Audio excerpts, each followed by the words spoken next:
Hello friend, स्वागत है तमारू मारी चेनल केपी होम फूड्स में। आज આપણે બનાવીશું સરસ દૂધપાક બધા જ બનાવતા હોય છે અને આખા વર્ષમાં કેટલા તહેવારોમાં બધા દૂધપાક બનાવતા હોય છે। દૂધપૂરી સાથે બહુ સરસ લાગે છે અને દૂધપાક એકલો પણ ખાઈ શકાય। ગરમા ગરમ ભાવે તો ગરમા ગરમ ખાવાનો, નહીં તો ફ્રીજમાં મૂકેલો ખાવો હોય તો પણ ઠંડો કરી અને સરસ ખાવાની મજા આવે તેવો આપણે દૂધપાક આજે બનાવવાના છે। તો ચાલો આપણે રેસીપી શરૂ કરીએ। આપણે સૌથી પહેલાં દૂધપાક બનાવવા માટે એક સરસ જાડા તળિયાવાળી તપેલી લઈ લીધી છે। થોડું પાણી ઉમેરી લીધું છે કે નીચે દૂધ જરાય ચોંટે નહીં। ગેસ ચાલુ કરી દીધો છે અને આપણે દૂધ ઉમેરી લઈશું। અહીંયા હું 3 કોથળી એટલે 1.5 લીટર દૂધ લઉં છું।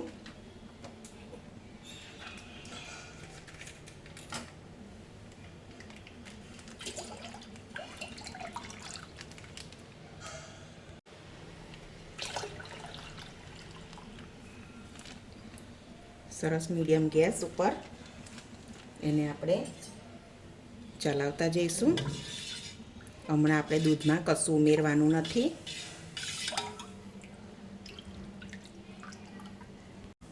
તો આટલું કેસર લીધું છે અને આપણે થોડું દૂધ ઉમેરી અને એને થોડી વાર સુધી પલાળી રાખીશું। અને આ રીતે મેં બદામને પલાળી અને છાલ ઉતારી લીધી છે કે આપણે છાલવાળી બદામ અંદર ઉમેરીશું તો પછી જ્યારે દૂધ ઉકળે ત્યારે છાલ છૂટી થઈ જાય છે।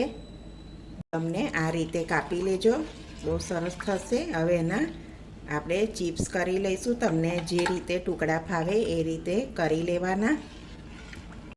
દૂધ આ રીતે સરસ ગરમ થઈ જાય બરાબર પછી આપણે અહીંયા 3 મોટી ચમચી ચોખા પલાળીને રાખ્યા હતા। ચોખા તમે કોઈ પણ જાતના લઈ શકો છો। અહીંયા મેં બાસમતી લીધા છે અને આ રીતે બરાબર મિક્સ કરી લેવાનું બધું ઘી। અને આપણે અંદર ઉમેરી લઈશું।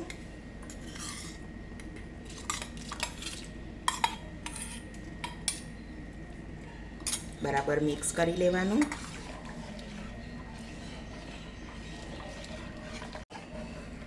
હવે ચોખા ઉમેરી અને આપણે એને ચલાવતા જ જવાનું છે, નહીં તો જો નીચે દૂધ દાજી જશે તો એની સ્મેલ સારી નહીં આવે ને દૂધપાક સારો નહીં બને।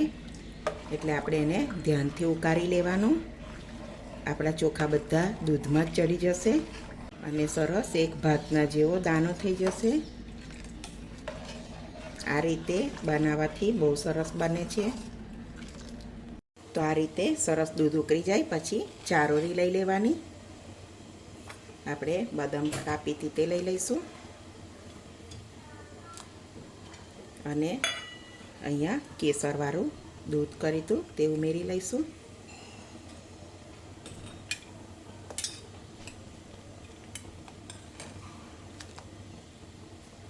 અને ખાંડ લેવાની, તે ખાંડ મેં અહીં અડધી વાટકી લીધી છે। તમારા ટેસ્ટ પ્રમાણે લેવાની, તમારે જેવી રીતે ગળ્યું ખાવું હોય એ રીતે લઈ લેવાની। બરાબર હજુ મિક્સ કરી અને સરસ ઉકળવા દઈશું એને।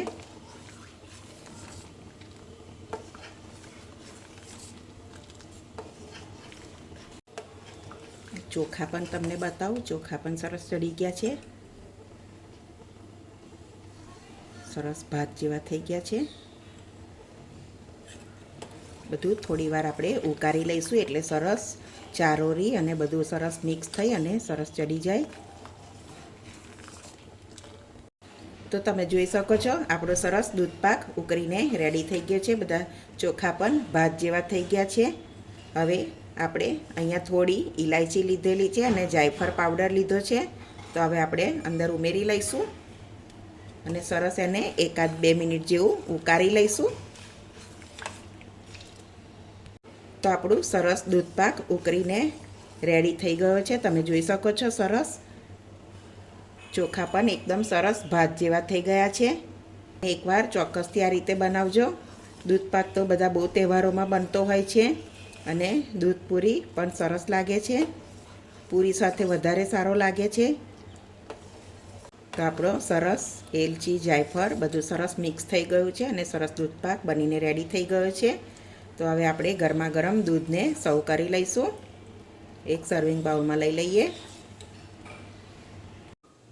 તો તમે જોઈ શકો છો આપણો સરસ દૂધપાક બનીને રેડી છે. દૂધ પૂરી સાથે પણ સરસ લાગે છે અને એકલો દૂધપાક પણ સરસ લાગે છે. આખા વર્ષમાં કેટલા તહેવારોમાં આપણે દૂધપાક બનાવતા હોઈએ છીએ, પણ બધાની રીત અલગ અલગ હોય છે. તો તમે એકવાર ચોક્કસથી આ રીતે ટ્રાય કરજો. અને જો તમને મારી આજની આ રેસીપી ગમી હોય તો મારા વિડીયોને લાઇક કરજો, તમારા ફ્રેન્ડ ફેમિલીમાં શેર કરજો અને હજુ સુધી મારી ચેનલને સબસ્ક્રાઈબ ન કર્યું હોય તો સબસ્ક્રાઈબ કરજો. તો હવે મળીશું એક નવી રેસીપીમાં. ત્યાં સુધી બધાને જય સ્વામિનારાયણ.